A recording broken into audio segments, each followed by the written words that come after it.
ಪತ್ರಿಕಾ ದಿನಾಚರಣೆಯ ಪ್ರಯುಕ್ತ ಚನ್ನರಾಯಪಟ್ಟಣದ ಈಶ್ವರೀಯ ವಿಶ್ವವಿದ್ಯಾಲಯದ ಬ್ರಹ್ಮಕುಮಾರಿಸ್ ಧ್ಯಾನ ಕೇಂದ್ರದಲ್ಲಿ ಹಿರಿಯ ಪತ್ರಕರ್ತರಿಗೆ ಗೌರವ ಸನ್ಮಾನ ಸಮಾರಂಭ ಏರ್ಪಡಿಸಿದ್ದರು. ಬ್ರಹ್ಮಕುಮಾರಿಸ್ ಧ್ಯಾನ ಕೇಂದ್ರದ ಮುಖ್ಯ ಸಂಚಾಲಕಿ ಸಂಜನಕ್ಕ, ಮೋಹನಕ್ಕ, ಡಿವೋಟಿಸ್ ರಮೇಶಣ್ಣ, ಮಂಜಣ್ಣ, ಪುಟ್ಟಬೈಲಯ್ಯ ಹಾಗೂ ಇತರರು ಉಪಸ್ಥಿತರಿದ್ದರು. ಹಿರಿಯ ಪತ್ರಕರ್ತರಾದ M Jayaram, L Nagesh, Ullavalli Srinivas, Jayakumar, Dayananda, Nagendra, Manjunath Hanchihalli, Shyamsundar K Annenahalli ಅವರನ್ನು ಆತ್ಮೀಯವಾಗಿ ಅಭಿನಂದಿಸಿ ಸನ್ಮಾನಿಸಿದ್ದಾರೆ. ಧ್ಯಾನ ಕೇಂದ್ರದ ಮುಖ್ಯಸ್ಥರಾದ ಮೋಹನಕ್ಕ ಹಾಗೂ ಸಂಜನಕ್ಕ ಕಾರ್ಯಕ್ರಮ ಉದ್ದೇಶಿಸಿ ಮಾತನಾಡಿದರು. ಸನ್ಮಾನ ಸ್ವೀಕರಿಸಿದ ಬಳಿಕ ಪ್ರಸಕ್ತ ಕಾಲದಲ್ಲಿ ದಿನಪತ್ರಿಕೆಗಳು ಎದುರಿಸುತ್ತಿರುವ ಸಮಸ್ಯೆಗಳ ಬಗ್ಗೆ ನಮ್ಮ ಚನ್ನರಾಯಪಟ್ಟಣ ಡಿಜಿಟಲ್ ಮಾಧ್ಯಮದ ಮುಖ್ಯಸ್ಥರಾದ ರಾಷ್ಟ್ರೀಯವಾದಿ ಪತ್ರಕರ್ತ ಶ್ಯಾಮಸುಂದರ್ ಕೆ ಅಣ್ಣೇನಹಳ್ಳಿ ಮಾತನಾಡಿದ್ದಾರೆ.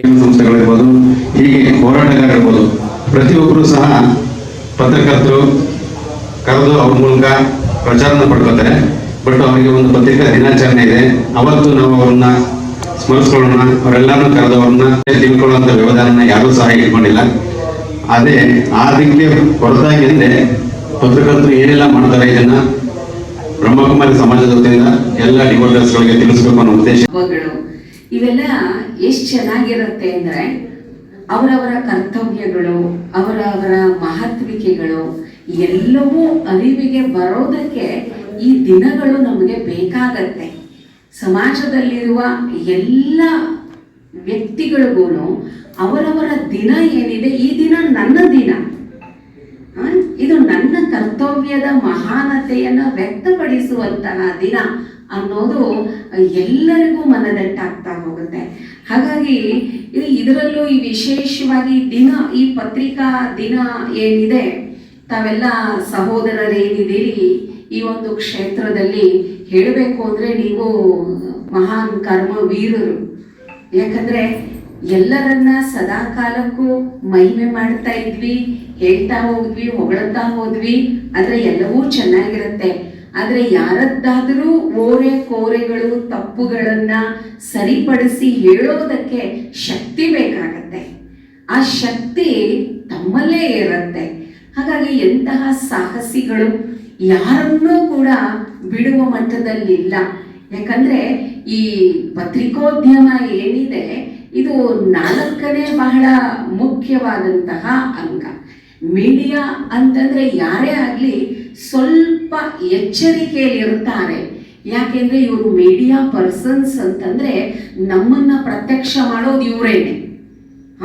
ನೀವು ನಿಂತ್ರಿ, ಕೂತ್ರಿ, ಮಾತಾಡಿದ್ರಿ, ಈ ಕೆಲಸ ಮಾಡಿದ್ರಿ, ಹಿಂಗ್ ಮಾಡಿದ್ರಿ, ಎಲ್ಲವನ್ನೂ ಪ್ರತ್ಯಕ್ಷ ಮಾಡುವ ಶಕ್ತಿ ಇರೋದು ತಮಗಲ್ಲದೇನೆ ಬೇರೆ ಯಾರಿಗೂ ಇಲ್ಲ. ಹಾಗಾಗಿ ನೀವು ಹೇಳಬೇಕು ಅಂದ್ರೆ ಸಮಾಜವನ್ನ ಕಾಯುವ ಕಾವಲುಗಾರರು, ಹೌದೋ ಅಲ್ವೋ? ಹಾಗಾಗಿ ಎಲ್ಲ ಕಾವಲುಗಾರರಿಗೆ ನಮ್ಮೆಲ್ಲರ ಪ್ರೀತಿ ಸಹೋದರ ಸಹೋದರಿಯರು ಚಪ್ಪಾಳೆಗಳಿಗೆ. ಸಮಾಜದ ಒಂದು ಅಂಗ, ಸಮಾಜದ ಒಂದು ಪರಿವರ್ತನೆಗೆ ಬಹಳ ಮುಖ್ಯವಾದ ಭಾಗವಾಗಿರುವಂಥ ಪತ್ರಕರ್ತ ಸಹೋದರರು ಆಗಮಿಸ್ತಿದ್ದಾರೆ. ಹಿರಿಯರು ಹೇಳ್ತಾರೆ, ಲೇಖನಿ ಮಾಡಲ್ಲ, ಖಡ್ಗ ಮಾಡಕ್ಕಾಗದೇ ಇರೋ ಕೆಲಸವನ್ನ ಲೇಖನಿ ಮಾಡಬಲ್ಲದು ಅಂತ ಹೇಳಿ. ಹಾಗಾಗಿ ಈ ದಿವಸ ಬಹಳ ವಿಶೇಷವಾದ ದಿನ, ಬಹಳ ವಿಶೇಷವಾದದ್ದು. ಯಾಕಂದ್ರೆ ಸಮಯ ಹೇಗೆ ಹೊರಟೋಗ್ತಾ ಇದೆ ಅಂದ್ರೆ ಪತ್ರಿಕೆಯನ್ನ ಓದುವವರ ಸಂಖ್ಯೆ ತುಂಬಾ ಕಡಿಮೆ ಆಗೋಗ್ತಾ ಇದೆ. ಯಾಕಂದ್ರೆ ಎಲ್ಲರಲ್ಲಿಯೂ ಓದುವ ಸಂಸ್ಕಾರ, ಸಂಸ್ಕೃತಿ ಕಡಿಮೆ ಆಗ್ತಿದೆ. ಮೊದಲು ಯಾಕೆ ವಿಚಾರ ಅಂತಂದ್ರೆ, ಯಾರೋ ನನಗೊಂದು ಮಾಹಿತಿಯನ್ನ ತಿಳಿಸಿದ್ರು. ಮೊದಲೆಲ್ಲ ನ್ಯೂಸ್ ಪೇಪರ್ಗೆ ನಾವು ಕೊಟ್ರೆ 10 ರೂಪಾಯಿ ಇತ್ತು ಕೆಜಿ, ಈಗ 40 ರೂಪಾಯಿ 50 ರೂಪಾಯಿ ಆಗ್ಬಿಟ್ಟಿದೆ. ಯಾಕಷ್ಟೊಂದು ರೇಟ್ ಆಯ್ತು ಅಂದ್ರೆ ಯಾರು ನ್ಯೂಸ್ ಪೇಪರ್ ತಗೊಳ್ಳಲ್ಲ, ಅದಕ್ಕೆ ನ್ಯೂಸ್ ಪೇಪರ್ ಸಿಗ್ತಾ ಇಲ್ಲ ಈಗ. ಅಂದ್ರೆ ಎಲ್ಲರಲ್ಲಿಯೂ ಓದುವ ಗುಣ ಕಡಿಮೆ ಆಗೋಗ್ತಾ ಇದೆ. ಓದುವ ಸಂಸ್ಕಾರ ಕಡಿಮೆ ಆಗ್ತಿರೋ ಕಾರಣವೇ ಇವತ್ತೇನಾಗಿದೆ ಅಂದ್ರೆ ಅಚ್ಚುಕಟ್ಟಾಗಿ ಮಕ್ಕಳಲ್ಲಿ ಒಂದು ವ್ಯಾಕರಣವಾಗ್ಲಿ, ಒಂದು ಶಬ್ದಕೋಶವಾಗ್ಲಿ ಇವತ್ತಿಲ್ಲ. ನಿಜವಾಗ್ಲೂ ನಾವೆಲ್ಲ ಶಾಲಾ ಕಾಲೇಜುಗಳಲ್ಲಿ ಒಂದು PUC ತನಕನೂ ಪ್ರೇಯರ್ ಆದ್ಮೇಲೆ ದಿನನಿತ್ಯ ನ್ಯೂಸ್ ಪೇಪರ್ ಅನ್ನ ಓದಿಸೋರು, ಕನ್ನಡ ಪೇಪರ್, ಇಂಗ್ಲಿಷ್ ಪೇಪರ್ ಎರಡನ್ನೂ ಓದಿಸೋರು. ಇವತ್ತಿಗೆ ಇದೆಯೋ ಇಲ್ವೋ ಗೊತ್ತಿಲ್ಲ. ಇದೆಯಾ ಇವತ್ತು? ಇದೆಯಾ? ಬಹಳ ಮೊದಲೇ ಕೊಟ್ಟು ನಮಗೆ ಮಾರ್ಕ್ ಮಾಡಿ ತುಂಬಾ ಅದ್ಭುತವಾಗಿ ಇದು ಮಾಡಿಸೋರು. ಮತ್ತೆ ಕೆಲವು ವಿಶೇಷ ಶಬ್ದಗಳ ಅರ್ಥಗಳನ್ನ ನಮ್ಗೆ ಹೇಳ್ಕೊಡೋರು. ಇವತ್ತು ಆ ವ್ಯವಧಾನ ಇಲ್ಲ ಅಂತ ನನಗನ್ನಿಸ್ತಾ ಇದೆ. ಯಾಕಂದ್ರೆ ಮಕ್ಕಳಲ್ಲಿ ಆ ಶಬ್ದಕೋಶವಾಗಲಿ ಆ ವ್ಯಾಕರಣದ ಅರ್ಥಗಳಾಗ್ಲಿ ಇವತ್ತಿನ ಮಕ್ಕಳಲ್ಲಿ ಇಲ್ಲ.